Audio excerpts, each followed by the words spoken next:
Hey, boys and girls, happy Monday. At least I hope it's a happy Monday for you. It's still Monday, I know. But we're doing the best we can. This is NBA Pre-Lock Live. I'm Adam Kaufman. Julian Edlow here. Geoff Ulrich's going to be with us momentarily. Hardly Hira on assignment, making placards, defending Lonzo Ball's shooting, so we won't have him today, but that's okay. Sup, Felix? How are you? Doing good. How about you, Koff? You know, I can't complain. I'm here. I'm talking hoops with you. How about you, Geoff? What's going on, buddy?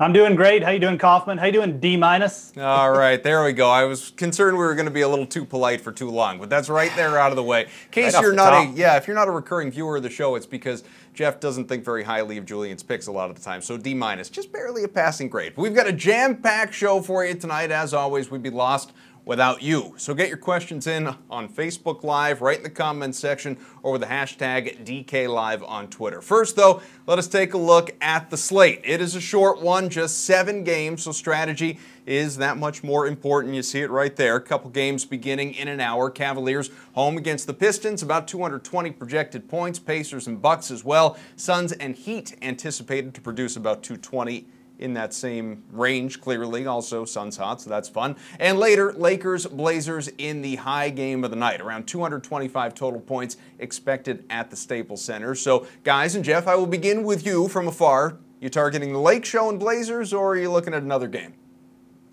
No, I mean, I think the most interesting game to stack is going to be that late game with the Lakers and the Blazers. I mean, there's a couple other spots. There's a lot of slower-paced teams on the slate tonight, though. So I do feel like there's going to be a couple games that maybe end up being a kind of bust-ish for fantasy. But, you know, that late game is definitely the most appealing to me, I think. Julian? Yeah, the late game is definitely appealing there, but I think you don't want to get sucked in too much at focusing on any one game on this slate, and that's something I know Geoff and I are both going to touch on a little bit, so I don't want to put too much emphasis on it. But this slate has a lot of players in good spots just because of somebody's injury or a change in their role or the lineup. So there's a lot of good openings for specific players on this slate, not necessarily stacking up specific teams or games. We're going to get to these guys' narratives momentarily. First, I want to tell you about some of the lineup notes you need to know, guys who are in, who are out, and we got some late-breaking changes as well, so we can give you the absolute latest here. Okay, guys who are in: Bam Adebayo, Marc Gasol and Chris Middleton. Middleton, originally game-time decision, he's going to play.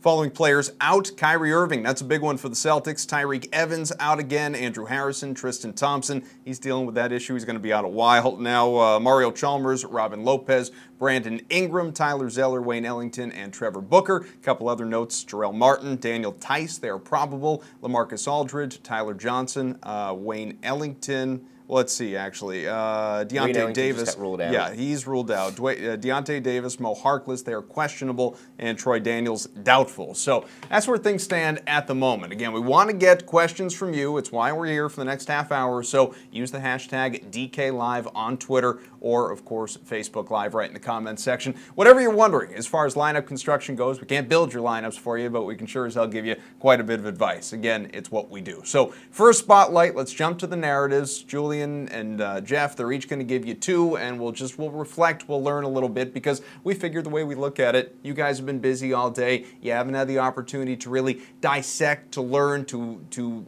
check out everything there is on this 7-game slate. These guys have. They've just been pining over all the information so they can give you everything that you need to know. And Julian, I'm going to begin with you, because I'm wondering, first and foremost, is this going to begin with the usual, well, you don't want to go with the guys that are in the tanking games necessarily? I'm laying off the tanking tonight. Okay, so no tank talk home tonight. Last week. Yep. No tank talk tonight. But as I mentioned a little bit earlier, we have players out tonight. Early news of players being out, so that we don't have to wait up until lock to decide, you know, if this guy is out, you want to go this way. If he plays, you want to go this way. We got the early news. Kyrie Irving's going to be out tonight. That opens up plays for the Celtics. Terry Rozier and Marcus Smart, both under 5K, going against a really bad Bulls team. Those guys obviously should see some expanded roles. And then Al Horford has been playing pretty poorly, at least from a fantasy perspective, recently. He's obviously going to get more usage with Kyrie Irving out. He's pretty affordable. People will look at that game log and get scared away from him. So he's in a spot where he could succeed. We've got Brandon Ingram out in that Lakers game. Kentavious Caldwell-Pope, Isaiah Thomas, Kyle Kuzma, all guys that are mid-priced in the 5,000 range that should all see much larger roles. So injuries are really opening up space. And then Tristan Thompson, that other guy that we mentioned, is going to be out for Cleveland. You've got a guy like Larry Nance that's going to be forced to play some center. He should see a larger role. So just look at the names that have already been ruled out on this slate, and they provide some pretty clear-cut value guys that you can target. So I think that's really helpful that we had this earlier in the day and we don't have to wait and react to as much news. Geoff, I don't want to spend time talking about Rozier and Smart just yet. We'll talk to them about them a little bit later on in our value section. But Al Horford's a really interesting name that Julian brought up because he's in a situation where, I mean, consistently a double-digit point performer, real points, not fantasy points, shooting better than 50% from the field prior to the All-Star break. But in the 5 games since, he's been abysmal. He has averaged about 7 points. He's shooting about 30% from the field. And as Julian said, he's going to get usage, though. Would you be willing to play him, or are you kind of scared off with all the inconsistent play? I mean, look, everyone's going to be on the guards for Boston tonight, and I'll let Julian touch on it because he's more in touch with that team than I am anyways. But Al Horford's definitely interesting as a leverage play, right? I mean, you talked about the usage has to go somewhere. It doesn't necessarily have to go all to Marcus Smart and Terry Rozier. It could easily go to Al Horford. So Bobby Portis is starting for the Bulls. I actually think that's a bit of a tougher matchup for Horford than it appears. But at the same time, if he gets a little bit more usage, he could definitely still, take it to him. So he's interesting. He's not like a core player I would use in like one cash game lineup, but he's definitely out there as a play. Yeah, Bulls are interesting because obviously, I mean, the team sucks. It's lost 13 out of 16, but at the same time, there is some talent there, whether it's Zach LaVine or Chris Dunn or Lauri Markkanen or Bobby Portis, who you guys keep talking about. So there are some interesting, maybe compelling plays. But Geoff, give us your first narrative. Yeah, so my first narrative, it's a little bit similar to Julian's, but it's just that there's no easy games to stack necessarily tonight. And I think Julian kind of put out, we get this early news, and it's early lineup news too. Guys like Rodney Hood, we know are locked into his starting role, so we can target value there. Ben McLemore is good value again. But, there's just a lot of slower paced teams on there. Orlando's playing, which is nice, but they're playing Utah, which is, one of the worst teams to target. Phoenix is on the board, but they're playing Miami, which again, usually the opponent against Phoenix is really nice, but Miami's got a weird rotation. Goran Dragic's price is way up there. So Hassan Whiteside is like, his minutes are all over the place. So that's not really a great game to target. Then you got Memphis, who we've been targeting, but they're playing San Antonio. So we can talk more about that later. But, it's just not, it's not really an easy slate, to be honest. It feels like I said off the bat, there might be a bust or two. So definitely kind of try and target these good situations that we're getting news on early. I wouldn't go overboard with just going one game in particular, though. All right, Julian, you heard Geoff. Every game sucks. Whole slate sucks. So which are the bust games here, right? We were talking a little bit earlier about the games you want to go after. Which are the ones to stay away from? Yeah, I don't think you necessarily need to stay away from any game here, and that ties into my second narrative, which is that you want to get exposure to as many games as you can on this slate. No stacking. Well, I mean, I don't want to tell you that you shouldn't stack that Laker-Portland game, or if you want to stack Miami against Phoenix. Phoenix is a great team to target against, but like Geoff mentioned, like Goran Dragic, he's priced at $7,800. His salary's come up $1,500 in the last 4 or 5 games. Seems excessive. Feels like you're paying a little bit too much there, and he's been scoring, 25 to 30 DraftKings points, so it's not like he's even been hitting value as his salary has been increasing. So I just don't see anything I necessarily like there, whereas we've got all these games. Every game has a red flag on this slate, it seems like.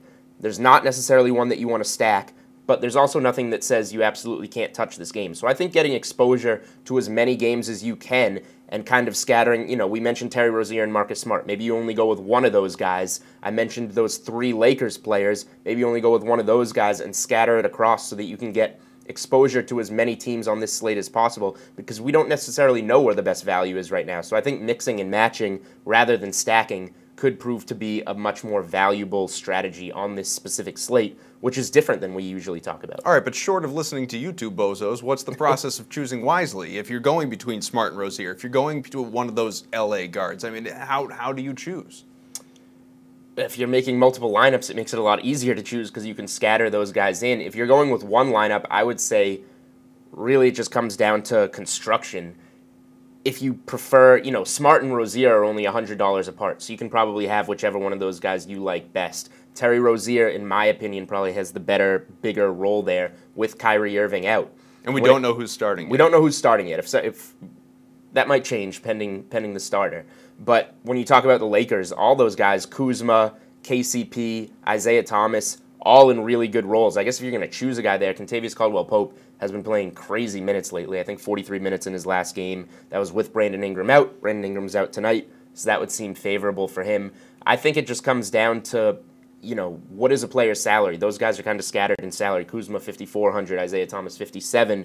KCP, 59. So when you're picking these guys, whoever you think is in the best spot on each team, see what fits best for you and go with any of those guys. I think they all work as really nice plays. Geoff, you enjoy grading Julian poorly, so are you in line with him right now? Are you anti-stacking and just going for differentiation and finding exposure to as many of these different teams' games as you can?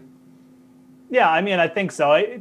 Just to add on to what he was saying, I always like to, when it comes down to a one player size, who's going to give me the better upside? Who's got the better chance for an 8x game or a 10x game or something like that. And I think for Smart and Rozier, I would actually lean towards Marcus Smart. Although I will admit, Marcus Smart, whenever he's chalky in these situations, seems to really play bad. So there's obviously risk there. But I always like to say who's got the better upside. It's one thing, again, we're going to come to the Memphis game, why it scares me a little bit, because I just don't know if there's much upside in those value guys against San Antonio. So. All right, how about your other narrative?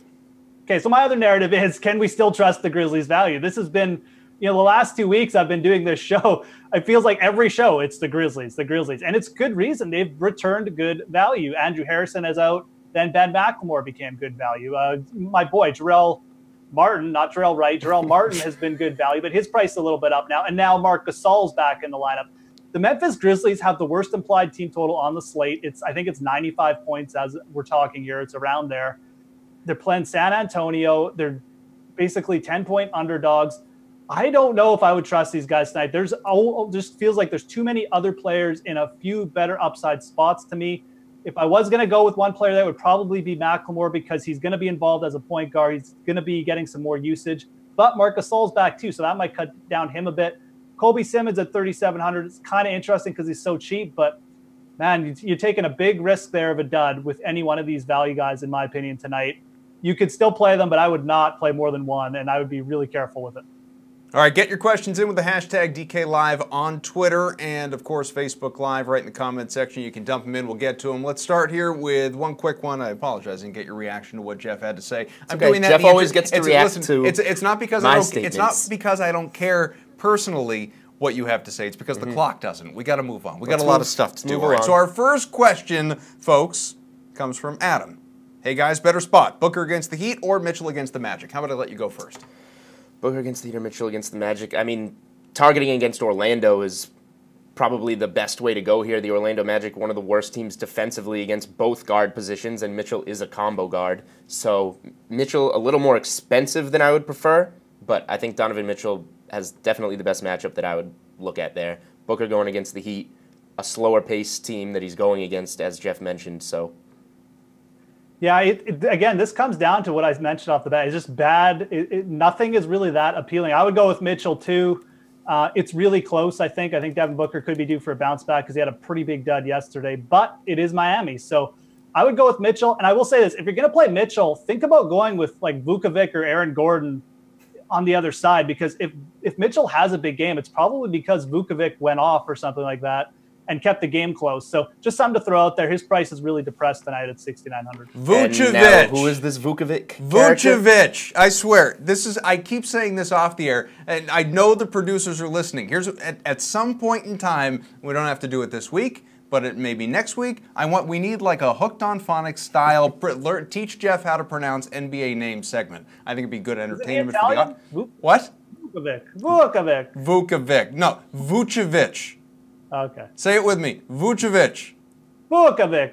You're not even trying. Next question comes from Joel. D- pronunciation at best. F for lack of effort. Failure to perform. What guards from the Knicks do you recommend starting tonight? Geoff. From the Knicks? From the Knicks. Don't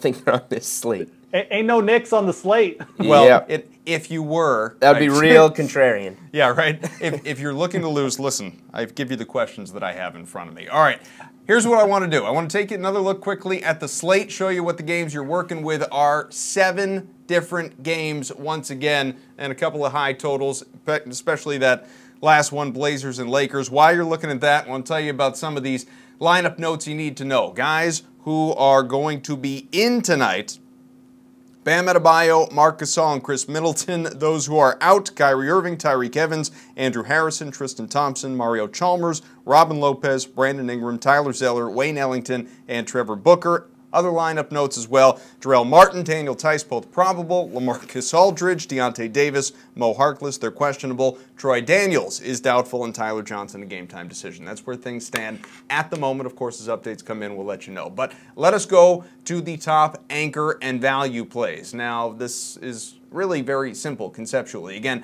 our focus is getting you as set up as possible to set your lineups. As best construction as you can find the best plays, the best guys that are in the best positions. And in the case of the anchors, which is where we're going to begin, we're talking about the 5 most expensive players on the slate. Typically, we don't do that, but that is the case with this one here, and you can see him in front of you. LeBron James, the very first one, 11,700. He is facing the Pistons tonight, at least 54 DK points each of his last 10 games, but he has averaged 45 in 3 meetings with Detroit.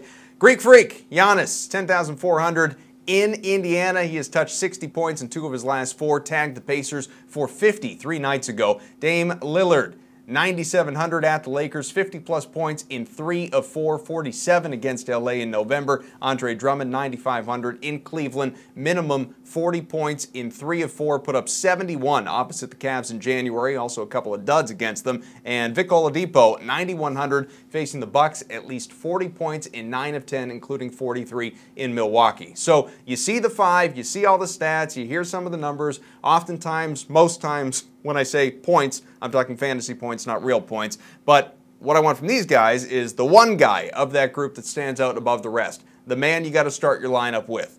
What do we got, Jules? Well, it's obviously LeBron James. You stole one of my stats there off the top, Kaufman. 54 or more DraftKings points in 10 straight games.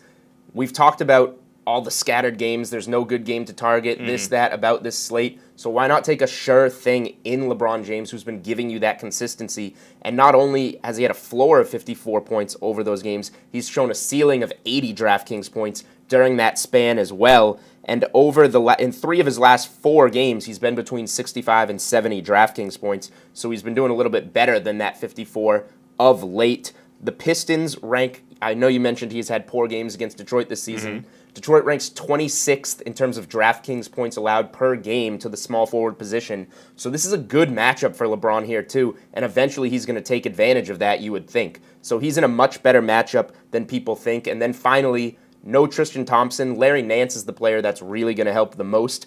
But LeBron is still one of the bigger bodies on this team. Detroit, a pretty sizable team up front.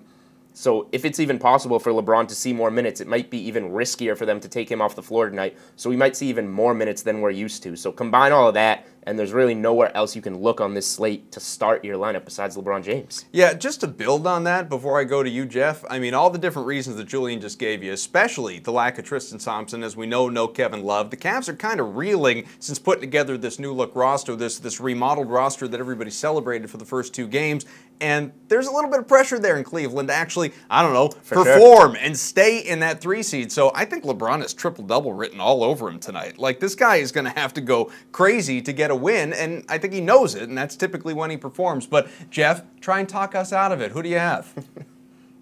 Yeah, look, it's hard to argue against LeBron. I mean, I'm not going to say take him out of your cash game lineups or something like that. It's kind of a similar argument to what I made on Friday, and I'm going to go with Damian Lillard here, by the way.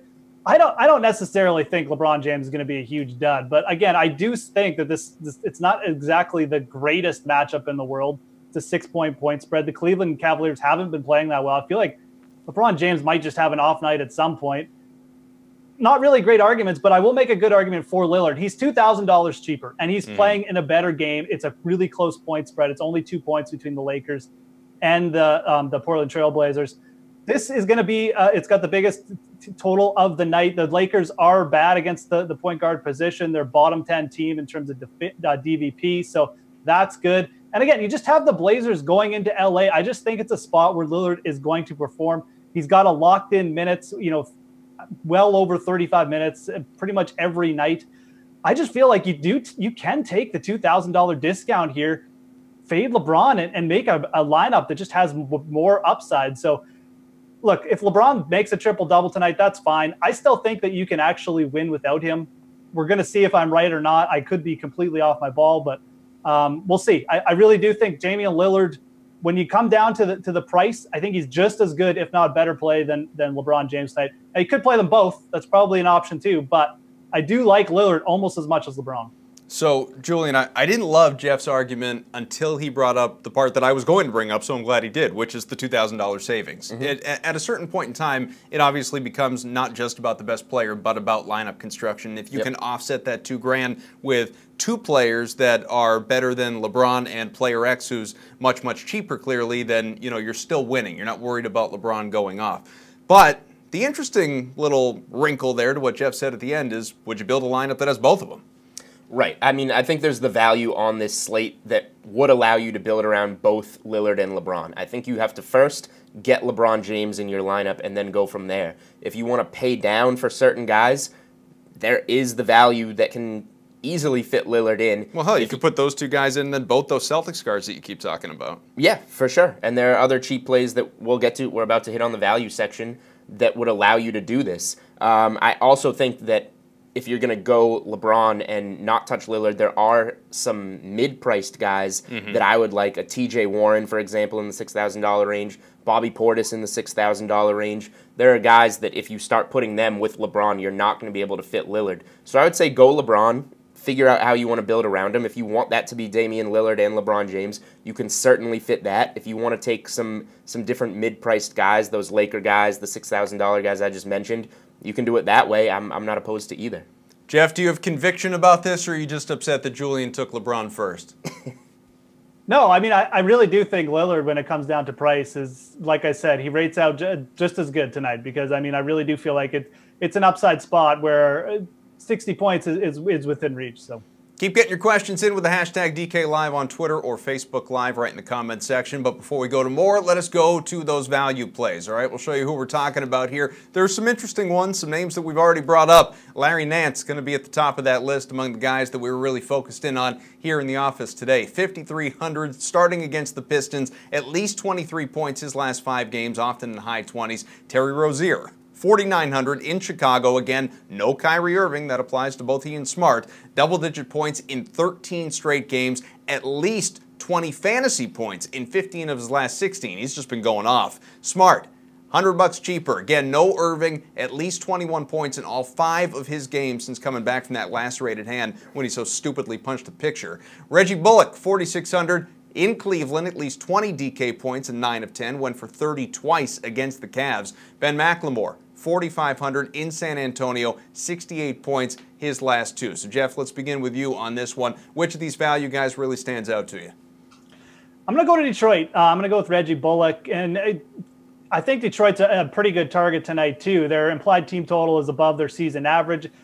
Targeting against the Cavs has been pretty profitable, too. So, Reggie Bullock's been playing well. He's locked into a pretty big minutes role there. He's only 4,600, and the Cavs aren't good at covering the shooting guard or the swingman position.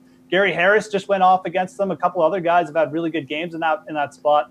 I think Reggie Bullock at 4,600 is just way too cheap in this matchup because, like I said, this projects to be a good point game for the Detroit players as well. And an easy way to get it is just pay down for Bullock, 4,600 locked into a role. Like I said, just makes too much sense for me. So I really like him tonight.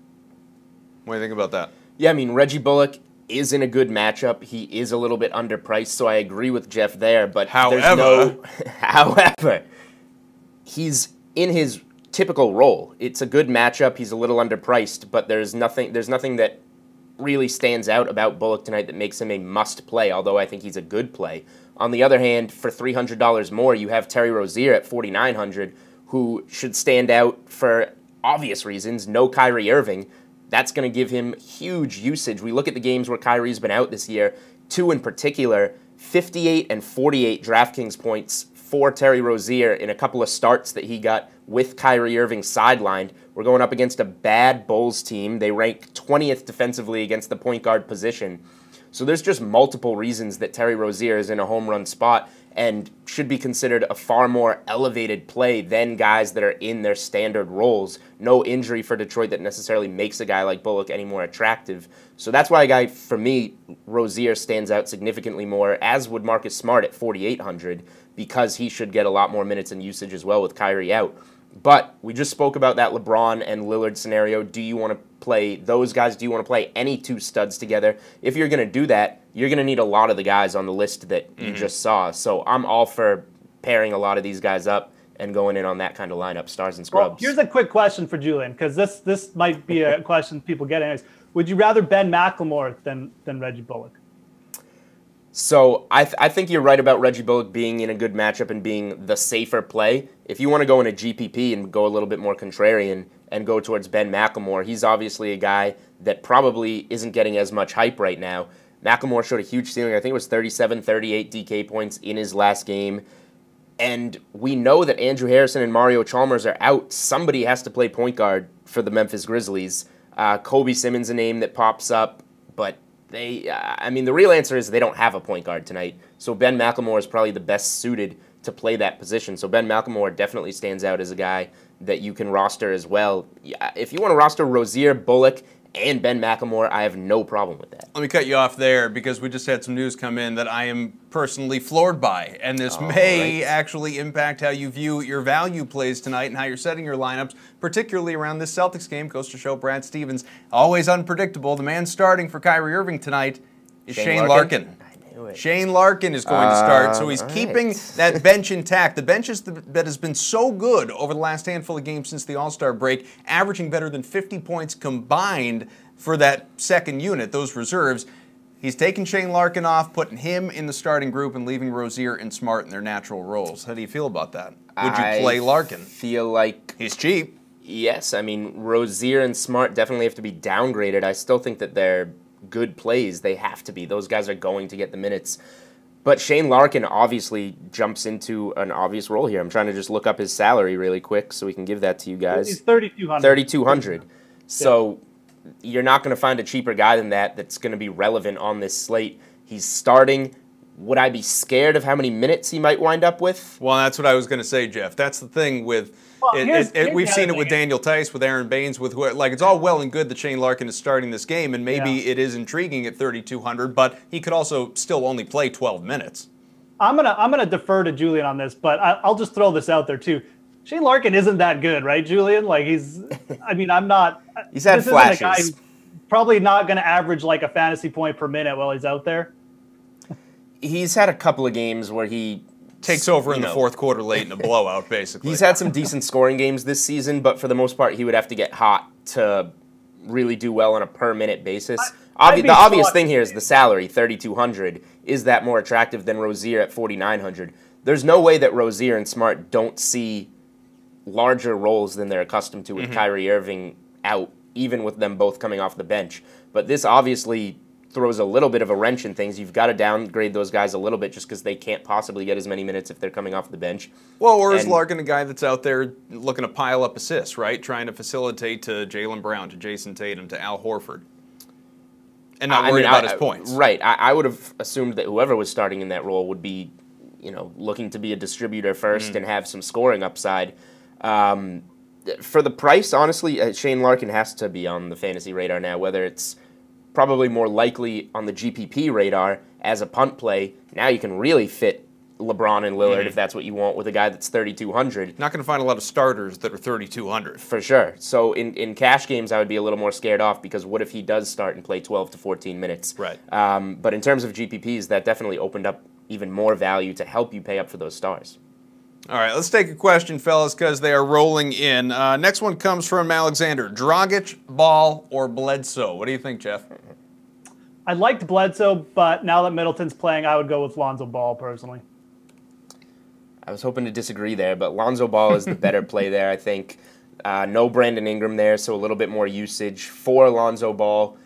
Bledsoe, not in the best matchup. One of the few games on this slate with playoff implications, that Milwaukee-Indiana game. And who was the last player? Sorry, I'm forgetting. Bledsoe, Ball, Dragic. Oh, Dragic. We talked about Dragic off the top of the show. 7,800. Yes, he's going against Phoenix, but his salary's up $1,500 over 4 games. I can't justify paying up for that. Okay, from Scott, guys, Bobby Portis, a must-play. We've talked quite a bit about Bobby Portis already, but Geoff, is he a must-play? What do you think? I think with all the value, you got Larry Nance and Kyle Kuzma at way cheaper prices.